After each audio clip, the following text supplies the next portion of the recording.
अपना जो पार्ट 2 है बायोमोलिक्यूल्स का एमटीजी के जो हमारे रिमेनिंग क्वेश्चन है बेटा 56 से लेकर के 88 क्वेश्चन नंबर तक वो हम डिस्कस करने जा रहे हैं।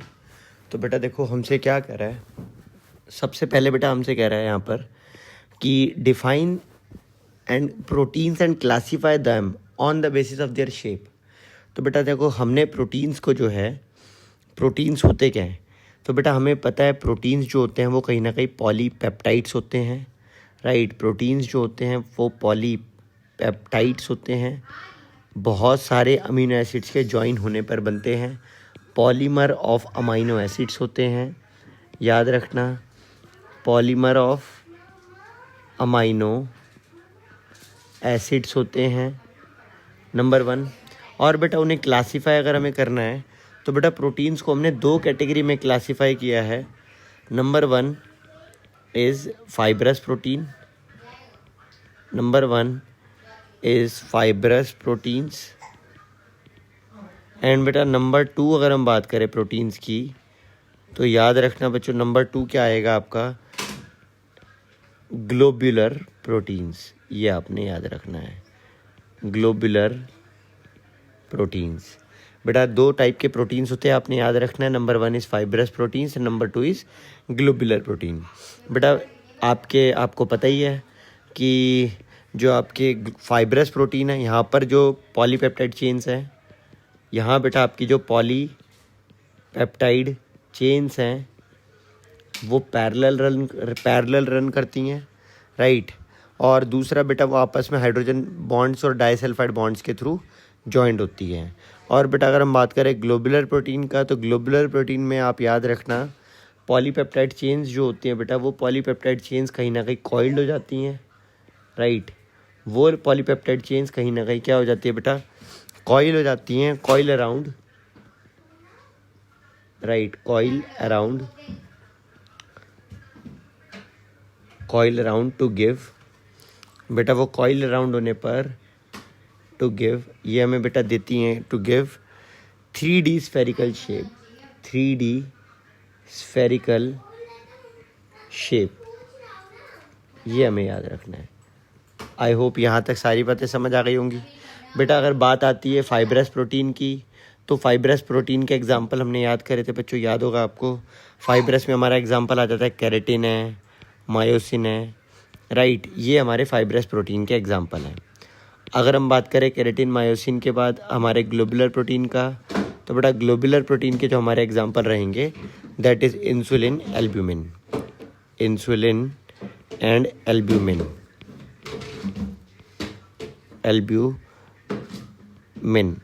चलिए इसके बाद बेटा नेक्स्ट क्वेश्चन है बेटा अमाइलोज अमाइलोपेक्टिन में डिफरेंस। ये बेटा हमने ऑलरेडी डन कर रखा है। राइट, अमाइलोज जो होता है वो वाटर सॉल्यूबल होता है, अमाइलोपेक्टिन वाटर इनसॉल्यूबल होता है। अमाइलोज और अमाइलोपेक्टिन दोनों के दोनों आपके स्टार्च के कंपोनेंट हैं। ये सारी बातें बेटा हम डिस्कस कर चुके हैं ऑलरेडी। राइट, इसके बाद अगर हम बात करें पेप्टाइड लिंकेज और ग्लाइकोसिडिक लिंकेज में डिफरेंस, तो बेटा पेप्टाइड लिंकेज जो होती है आपने याद रखना है, पेप्टाइड लिंकेज जो होती है बेटा वो बेसिकली अमाइड लिंकेज है। राइट, ये आपने याद रखना है। जो आपकी पेप्टाइड लिंकेज है ये बेटा आपकी कहीं ना कहीं अमाइड लिंकेज है। और अगर हम बात करें अमाइड लिंकेज का, राइट, पेप्टाइड लिंकेज आपकी अमाइड लिंकेज है। और बेटा अगर हम बात करें अमाइड लिंकेज क्या होती है, तो बेसिकली जब हमारा COOH और NH2 के बीच में जो लिंकेज होती है उसे हम अमाइड लिंकेज कहते हैं, जो after the bond formation CONH की फॉर्म में बन करके हमारे सामने आती है। राइट, अब अगर हम बात करें अमाइड लिंकेज के ग्लाइकोसिडिक लिंकेज का, तो बेटा ग्लाइकोसिडिक लिंकेज याद रखना बच्चों, ग्लाइकोसिडिक लिंकेज एक ऐसी लिंकेज है जो बेसिकली 2 मोनोसेक्राइड्स को ज्वाइन करती है। राइट, तो ग्लाइकोसिडिक लिंकेज जो है बेटा वो क्या है, वो एक ऐसा लिंकेज है जो 2 मोनोसेक्राइड्स को ज्वाइन करता है। 2 हम कह सकते हैं कहीं ना कहीं आपका 2 मोनोसेक्राइड्स, हम कहें 2 मोनोसेक्राइड्स, आपकी जो 2 सिंपल शुगर्स है 2 मोनोसेक्राइड्स को ज्वाइन करती है बेटा। राइट, ये हमें याद रखना है, 2 मोनोसेक्राइड्स को ज्वाइन करती है। ठीक है बेटा, स्पेस नहीं है इसलिए पूरा नहीं लिख रहा हूँ बच्चे। आगे बढ़ जाते हैं बेटा fibrous protein, globular protein already discussed है। इसके बाद बेटा पेप्टाइड लिंकेज क्या है, अभी हमने डिस्कस किया बेटा। पेप्टाइड लिंकेज जो होती है बेसिकली, पेप्टाइड लिंकेज जो है वो बेसिकली अमाइड लिंकेज होती है, जो कार्बोक्सिलिक एसिड ग्रुप और आपका जो अमाइनो ग्रुप है इन दोनों के बीच में बॉन्ड होने के बाद बनता है। बेटा प्राइमरी स्ट्रक्चर क्या है प्रोटीन का, बेटा याद रखना एक लीनियर स्ट्रक्चर है प्राइमरी स्ट्रक्चर प्रोटीन का, एक ऐसा स्ट्रक्चर जहाँ पर amino acids are linked to one another, ठीक है। और बेटा जब आपके स्पेसिफिक सीक्वेंस है बेसिकली प्राइमरी स्ट्रक्चर जहाँ पर अमाइनो एसिड जुड़ करके एक प्रोटीन बनाते हैं, this is called primary structure, ठीक है। तो मैं लिख देता हूँ बेटा, याद रखना specific sequence, right, specific sequence in which amino acids join to form specific sequence in which amino acids join to form protein,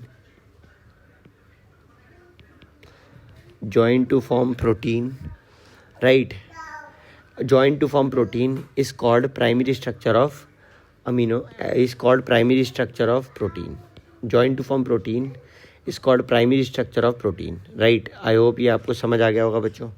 इसके बाद बेटा हमसे कह रहा है नेक्स्ट क्वेश्चन कि what are essential and non essential amino acids.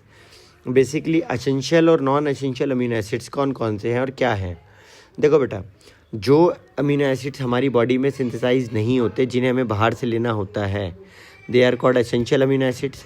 और जो अमीनो एसिड हमारी बॉडी में प्रेजेंट होते हैं जिन्हें हमें बाहर से नहीं लेना होता बेटा, they are called non essential amino acids. मैं फिर से बोल रहा हूँ बेटा, एक क्वेश्चन ऊपर रह गया, डीनेचुरेशन क्या है बच्चा, इसको भी जान लेते हैं।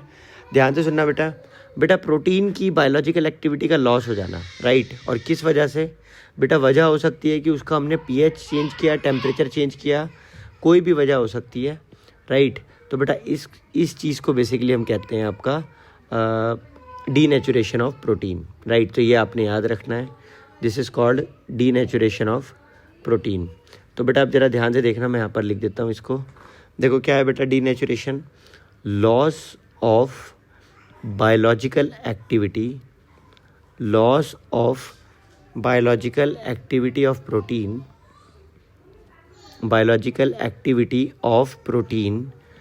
बेटा प्रोटीन की बायोलॉजिकल एक्टिविटी का लॉस होना, biological activity of protein by changing pH, right. या तो पीएच के चेंज होने पे, बाय चेंजिंग पीएच, या फिर बेटा टेम्परेचर के चेंज होने पर, या फिर बेटा आपका कहीं ना कहीं हम कह सकते हैं टेम्परेचर के चेंज होने पर, पीएच के चेंज होने पर, या फिर बेटा सॉल्ट्स की डिसरप्शन की वजह से, सॉल्ट्स के ऐड करने की वजह से, राइट, एडिंग सॉल्ट्स, इन सारी वजह से बेटा याद रखना आपका पीएच का कहीं ना कहीं क्या हो जाता है, उसका स्ट्रक्चर, नेटिव स्ट्रक्चर ब्रेक कर जाता है, leads to disruption in native structure, leads to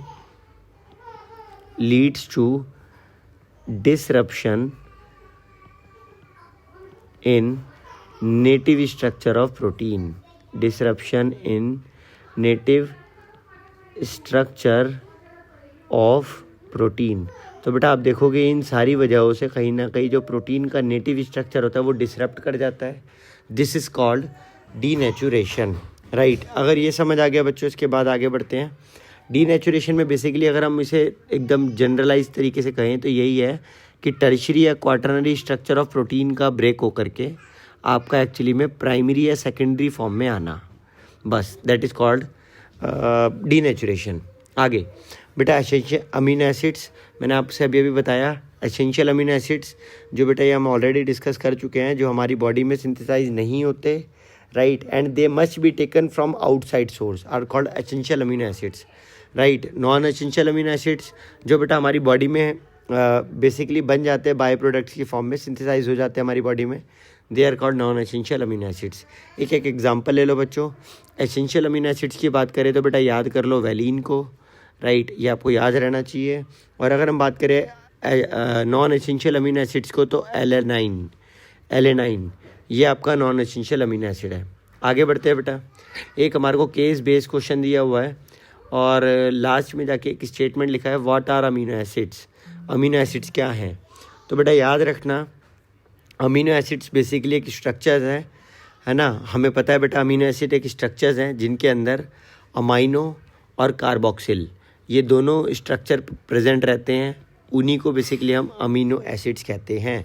तो ये amino functional group and carboxyl functional group, याद रखना बच्चों, अमाइनो और कार्बोक्सिल फंक्शनल ग्रुप प्रेजेंट है, फंक्शनल ग्रुप प्रेजेंट है। इनको बेटा हम याद रखना क्या कहते हैं, एसेंशियल अमीनो एसिड या अमाइनो एसिड्स कहते हैं। आगे बढ़ जाते हैं। नेक्स्ट हमसे कह रहा है बेटा what are amino acids, why are amino acids amphoteric. Amino acids amphoteric क्यों हैं बेटा, याद रखना अमाइनो एसिड्स के अंदर एसिडिक एंड बेसिक आपका दोनों पार्ट प्रेजेंट है। बेटा देखो ये जो ऊपर लिखा हुआ अमाइनो पार्ट ये बेसिक है, एंड एसिडिक ये जो कार्बोक्सिल ऊपर लिखा हुआ ये पार्ट एसिडिक है। तो बेटा बोथ आपके एसिडिक एंड बेसिक पार्ट्स जो हैं वो प्रेजेंट है in the same molecule, in the same molecule, इसीलिए बेटा याद रखना हम उसको एम्फोटेरिक कहते हैं। इसके बाद बेटा हमसे कह रहा है give one point of difference between acidic and basic. बेटा एसिडिक और बेसिक अमीनो एसिड्स में सिर्फ यही अंतर है जिनके अंदर जिन भी एसिड मतलब एसिडिक जो भी होते हैं बेटा उनके अंदर हमेशा कार्बोक्सिल ग्रुप ज़्यादा होगा अमाइनो ग्रुप से, तो बेटा वो कहलाएंगे एसिडिक अमीनो एसिड्स। और वो सारे अमीनो एसिड्स जिनके अंदर अमाइनो ग्रुप ज़्यादा होगा कार्बोक्सिल ग्रुप से, वो सभी कहलाएंगे बेटा बेसिक अमीनो एसिड्स। मैं फिर से बोल रहा हूँ बच्चों, एसिडिक अमीनो एसिड्स जिनके अंदर कार्बोक्सिल ग्रुप ज़्यादा है अमाइनो ग्रुप से, और बेटा बेसिक अमीनो एसिड्स जिनके अंदर अमाइनो ग्रुप ज़्यादा है कार्बोक्सिलिक एसिड ग्रुप से। राइट, नेक्स्ट क्वेश्चन है बच्चों यहाँ पर हमारे पास कि what are essential amino acids. बेटा एसेंशियल अमीनो एसिड्स क्या होते हैं, राइट। तो what are essential amino acids, तो याद रखना बेटा अमीनो एसिड्स जो हमारी बॉडी में हम सिंथेसाइज नहीं होते, right, those which cannot synthesize in our body is called essential amino acids. आगे बढ़ते हैं बेटा, name the linkage formed when two carboxyl end of the when carboxyl end of the amino. देखो बेटा कभी भी अगर कार्बोक्सिल एंड अमाइनो एसिड के साथ जुड़ेगा, मैं फिर से बोल रहा हूँ ध्यान से सुनिए, जब भी आपका कार्बोक्सिल एंड अमाइनो ग्रुप के साथ जुड़ेगा, आप देख सकते हो ये आपका कार्बोक्सिल एंड है और बेटा ये आपका अमाइनो एंड है, कुछ इस तरह से आप देखोगे ये हाइड्रोजन है, ये हाइड्रोजन है। जब भी ये जुड़ेंगे तो बेटा ये वाटर का लॉस करके जुड़ेंगे। इस तरीके की रिएक्शंस को हम कंडेंसेशन रिएक्शन कहते हैं, राइट, यहाँ पे लिखा हुआ है कंडेंसेशन होगा। और बेटा देखो ये जो आपका बन के तैयार होगा बॉन्ड, ये आपका कहीं ना कहीं आप कह सकते हो, राइट, ये बन के जो तैयार हुआ बेटा इस बॉन्ड को हम बोलते हैं पेप्टाइड बॉन्ड। ये आपने याद रखना है, पेप्टाइड बॉन्ड। आगे बढ़ जाते हैं बच्चों। इसके बाद देखो नेक्स्ट क्वेश्चन हमसे क्या कह रहा है बेटा, नेक्स्ट क्वेश्चन में हमसे कह रहा है कि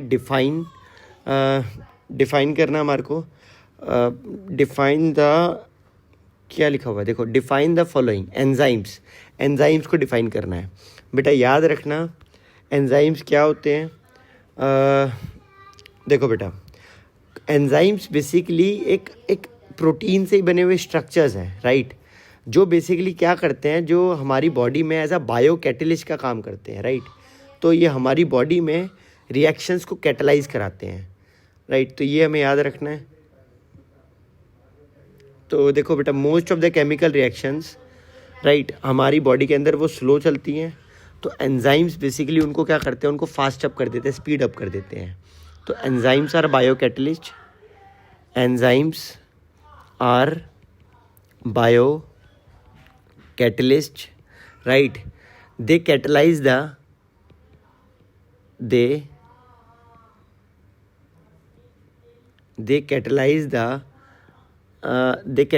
रिएक्शंस। ये आपने याद रखना बच्चों, enzymes are the biocatalyst, right, enzymes are the biocatalyst, they catalyse the reactions, right, they catalyse the reactions in our body. तो ये आपने याद रखना है, आवर बॉडी। बेटा एंजाइम्स की एक पहचान है कि एंजाइम्स का जो सफिक्स होता है वो हमेशा एज होता है, आपने याद रखना है। अमाइलेज एक एंजाइम है, लाइपेज एक एंजाइम है, राइट। इन सभी के लास्ट में एज आ रहा है, इनका सफिक्स एज होगा, अमाइलेज, लाइपेज और आपका, और इसी तरह से आपका प्रो कार्बोक्सी पेप्टिडेज, ये बेसिकली एंजाइम्स है जो आपकी बॉडी के अंदर मिलते हैं, राइट। तो इनका एंड होता है विद द एज। ये एग्जांपल दे दिए बेटा हमने। आगे बढ़ जाते हैं बच्चों।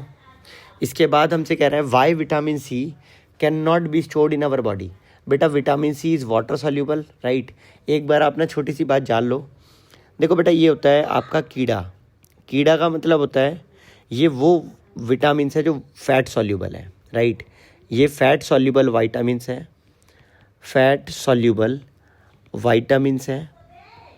और बेटा अगर हम बात करें एक बार वाटर सॉल्यूबल विटामिन्स की, तो वाटर सॉल्यूबल विटामिन्स होते हैं आपका बी एंड सी, राइट। ये विटामिन के, vitamin E, vitamin D, vitamin A, ये सारे आपके फैट सॉल्यूबल हैं। और बेटा ये जो नीचे बी एंड सी हैं ये वाटर सॉल्यूबल विटामिन्स हैं। बच्चों अब आपने जो याद रखनी है वो बात ये, राइट।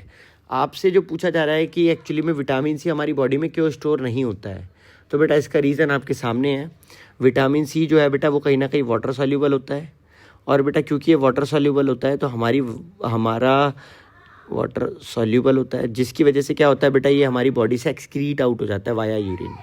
तो ये आपने याद रखना है, ये एक्चुअली में excrete out of the body, excrete out, right. ये हमें याद रखना है, excrete out of body via urine. ये आपने छोटी सी बात बच्चों याद रखनी है कि ये हमारी बॉडी से क्या होता है, कहीं ना कहीं यूरिन के थ्रू एक्सक्रीट आउट हो जाता है।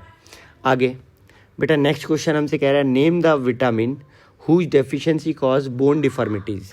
बेटा सबको पता है विटामिन डी की कमी से हमें बोन डिफॉर्मिटीज़ होती हैं। बेटा name the vitamin whose deficiency cause bleeding of gums. बेटा सबको पता है विटामिन सी की कमी से हमें कहीं ना कहीं स्कर्वी हो जाता है, राइट। विटामिन डी की कमी से बेटा हमें ऑस्टियोपोरोसिस या ऑस्टियोमेलेशिया हो जाता है, याद रखना। चलिए name the vitamin which causes night blindness. बेटा night blindness basically vitamin A की कमी से होता है, याद रखना बच्चों। बेटा रिकेट्स, बेटा रिकेट्स भी विटामिन डी की कमी से होता है, याद रखना, राइट। स्कर्वी बेटा विटामिन सी की कमी से होता है। और बेटा वाइटामिन्स है क्या, राइट, ये याद रखना बेटा, ये ऑर्गेनिक कंपाउंड्स होते हैं। विटामिन्स जो होते हैं बेटा ये ऑर्गेनिक कंपाउंड्स होते हैं, ये आपने याद रखना है। ये ऑर्गेनिक कंपाउंड्स होते हैं जो हमें अब हमारी डाइट में चाहिए, right. Organic compounds required in diet, right, required in the diet in the small quantity, in small amount to perform biological activities, in small amount to perform biological functions। I hope यहाँ तक समझ आ गया होगा बच्चों। इसके बाद है बेटा why are vitamin A and vitamin C essential for us. बेटा vitamin A is essential for us because वो हमें ज़ेरोपैथेल्मिया और नाइट ब्लाइंडनेस से बचाता है, राइट। हमारे कॉर्निया को ड्राई होने से बचाता है। तो बेटा ज़ेरोपैथेल्मिया याद रखना, ज़ेरोपैथेल्मिया एंड नाइट ब्लाइंडनेस, इन दोनों को बेसिकली प्रिवेंट करता है, नाइट ब्लाइंडनेस को प्रिवेंट करता है।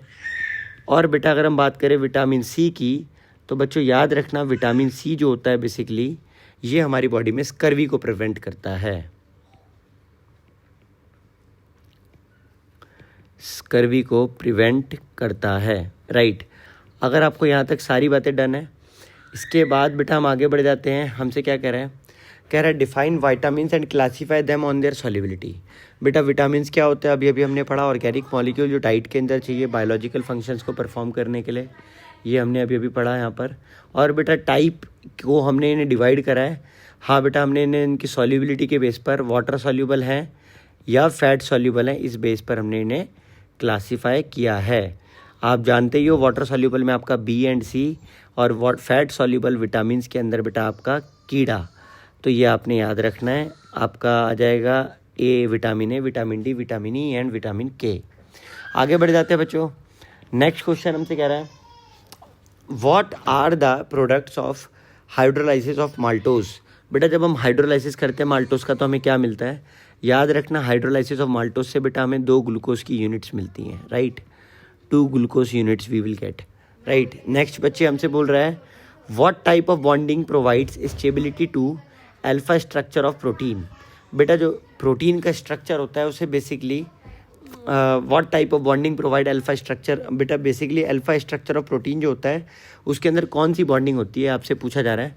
तो बेटा याद रखना है इसके अंदर कौन सी बॉन्डिंग होती है, हाइड्रोजन बॉन्डिंग, ये आपने याद रखना है, हाइड्रोजन बॉन्डिंग। आगे बढ़ जाते हैं बच्चों।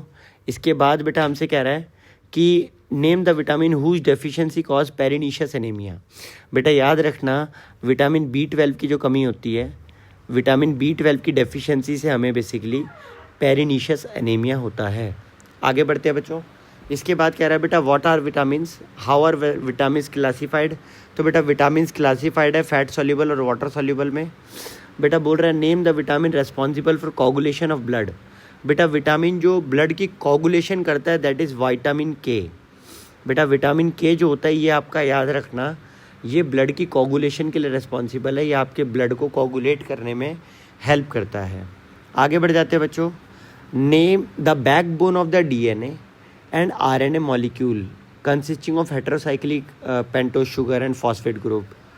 बेटा जो बैकबोन होती है DNA की, ये बात बिल्कुल सच है कि वो एक्चुअली में आपका पेंटोज शुगर।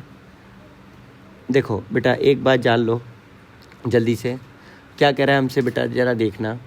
बेटा न्यूक्लिक एसिड्स जो होते हैं वो होते हैं पॉलीन्यूक्लियोटाइड।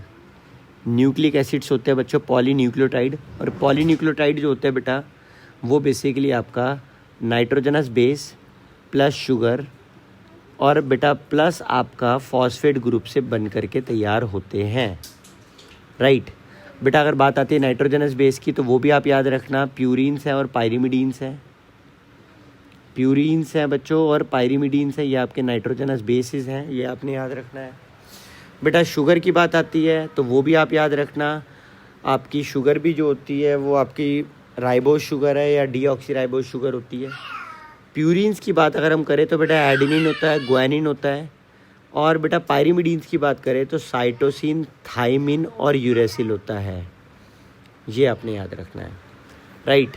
तो बेटा ये बात बिल्कुल सच है, जो DNA की बैकबोन होती है वो आपकी पेंटोज शुगर और आपकी फॉस्फेट ग्रुप से बनती है, ये एकदम ट्रू है, ये दोनों मिलकर के आपका बैकबोन बनाते हैं, राइट। ये एकदम असर्शन राइट था। और रीज़न की बात करें nucleotide and nucleoside differ only in each other by in phosphate group. बेटा ये बात भी सच है बच्चों, एक बार जान लीजिए, ये जो नाइट्रोजनस बेस है और ये शुगर, इनके जुड़ने पर आपका न्यूक्लियोसाइड बनता है, राइट। बट जब इनके साथ बेटा फॉस्फेट भी ऐड हो जाएगा तो ये न्यूक्लियोटाइड कहलाते हैं, याद रखना बच्चों। आगे बढ़ जाते हैं तो बेटा ये बात भी दोनों सही हैं, बट इसका आंसर बी होगा बच्चों। बी इसीलिए होगा क्योंकि आपस में रिलेट नहीं कर रहे हैं। बेटा इसके बाद हमसे पूछा गया है कि the basis which is present in DNA but not in RNA। बेटा याद रखना जो थाइमिन होता है ये DNA के अंदर प्रेजेंट होता है बट ये RNA के अंदर नहीं होता, राइट। नॉट इन RNA, ये DNA के अंदर प्रेजेंट होता है बेटा बट ये RNA के अंदर नहीं होता। सिमिलरली बच्चों याद रखना जो यूरेसिल होता है वो RNA के अंदर प्रेजेंट होता है बट वो DNA के अंदर एब्सेंट होता है। ये सिमिलर क्वेश्चन भी कल को आ सकता है। चलिए बेटा nucleic acids are the polymer of. बेटा याद रखना न्यूक्लिक एसिड्स जो हैं वो बहुत सारे न्यूक्लियोटाइड्स के ज्वाइन करने पर बनते हैं। बेटा न्यूक्लियोसाइड्स जो है वो किस किस का जुड़ा हुआ है, बना हुआ है, आप जानते हो न्यूक्लियोसाइड जो है बेटा वो नाइट्रोजनस बेस और शुगर के ज्वाइन होने पर बनता है। तो बेटा नाइट्रोजनस बेस और शुगर ये आपका हो जाएगा option number C, compose of. एक मिनट बेटा, ये ऑप्शन नंबर सी में तो गलत है, बट एक मिनट रुक जाओ। देखो बेटा न्यूक्लियोसाइड जो होता है इस कंपोज ऑफ, देखो बेटा न्यूक्लियोसाइड नाइट्रोजनस बेस और शुगर, तो बेटा ऑप्शन नंबर बी आएगा आपका आंसर करेक्ट। अगला है बेटा name the unit formed by attachment of. देखो बेटा जो आपकी शुगर होती है, जो आपकी शुगर होती है बेटा, जब शुगर के साथ फर्स्ट कार्बन का जो बेस इसके साथ ज्वाइन करता है बेटा, ये जो लिंकेज होती है, ये जो लिंकेज होती है कार्बन 1 के बीच में और बेस नाइट्रोजनस बेस के बीच में, इस लिंकेज का नाम है बेटा ग्लाइकोसिडिक लिंकेज। याद रखना है आपने, ये लिंकेज जो होती है बेटा ये होती है ग्लाइकोसिडिक लिंकेज, राइट। तो ये आप याद कर लो सबसे पहले, ठीक है, कि बेटा ये जो लिंकेज होती है, name the unit formed by, बेटा उसने बोला अच्छा कौन सी यूनिट बनती है, बेटा उसने लिंकेज नहीं पूछी, सॉरी, उसने बेटा हमसे पूछा कि कौन सी यूनिट बनती है जब आपका शुगर और आपका जब फॉस्फेट बेस, नाइट्रोजनस बेस जुड़ जाते हैं। बेटा जब ये दोनों जुड़ जाते हैं तो आपका न्यूक्लियोसाइड बनता है, ये आपने याद रखना है, राइट बच्चों, इनके जुड़ने पर आपका न्यूक्लियोसाइड बनता है। आगे बेटा लिखा हुआ है right the products obtained by hydrolysis of DNA. बेटा डीएनए की हाइड्रोलाइसिस होने पर हमें क्या मिलेगा, बेटा अगर हम डीएनए की हाइड्रोलाइसिस करेंगे, राइट, तो डीएनए की हाइड्रोलाइसिस होने पर बच्चों याद रखना अपने को जो मिलेगा दैट इज़, एक मिलेगा बेटा पेंटोस शुगर, एक मिलेगा बेटा फॉस्फेट ग्रुप, राइट, एक मिलेगा फॉस्फेट ग्रुप, और बेटा जो तीसरी चीज़ हमें मिलेगी वो होगा बेटा नाइट्रोजनस बेस। ये हमें याद रखना है बच्चों। आगे बढ़ जाते हैं बेटा, नेक्स्ट है what is the difference between nucleoside and nucleotide. बेटा न्यूक्लियोसाइड और न्यूक्लियोटाइड में क्या डिफरेंस है, बेटा न्यूक्लियोसाइड जो होते हैं बेटा ये शुगर और फॉस्फेट से जुड़ करके बनते हैं, शुगर और नाइट्रोजनस बेस के जुड़ने पर बनते हैं, और बेटा जो न्यूक्लियोटाइड होते हैं sugar, nitrogenous base plus phosphate group के जुड़ने पर बनते हैं। अगला क्वेश्चन है बच्चों, what type of linkage is present in nucleic acids. बेटा न्यूक्लिक एसिड्स के अंदर फॉस्फोडाइएस्टर बॉन्ड होता है बच्चों, ये आपने याद रखना है, फॉस्फोडाइएस्टर लिंकेज, राइट। आगे बढ़ जाते हैं बच्चों, name the base that is found in nucleotide of RNA only. बेटा यूरेसिल जो होता है, मैंने अभी ऊपर ही डिस्कस करा था, आपको याद होगा, ये यूरेसिल ही होता है, ये जो सिर्फ आपके अंदर आरएनए में मिलता है। बेटा इसके बाद है न्यूक्लियोसाइड क्या होते हैं। तो बेटा देखो न्यूक्लियोसाइड मैंने आपको बोला अभी कि जब भी आपका शुगर, राइट, जब भी आपका शुगर नाइट्रोजनस बेस के साथ ज्वाइन करता है तो जो स्ट्रक्चर बन के तैयार होता है दैट इज़ कॉल्ड न्यूक्लियोसाइड।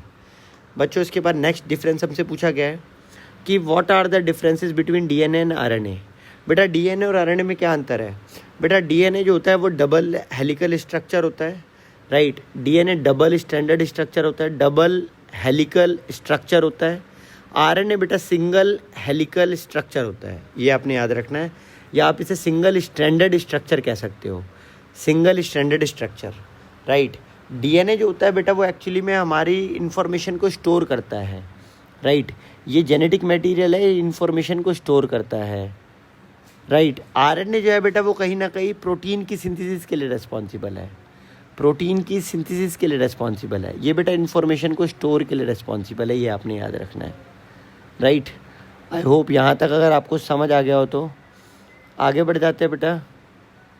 अगर यहाँ तक डन है तो इसके बाद बेटा हमसे कह रहा है कि penta acetate structure of glucose does not react with hydroxylamine, why. बेटा ये हम ऑलरेडी इनिशियल पार्ट्स में डिस्कस कर चुके हैं कि स्टेरिक हिंड्रेंस इतनी ज़्यादा हो जाती है कि पेंटा एसिटेट स्ट्रक्चर जो होता है वो एक्चुअली में हाइड्रोक्सिलामाइन से रिएक्ट नहीं कर पाता।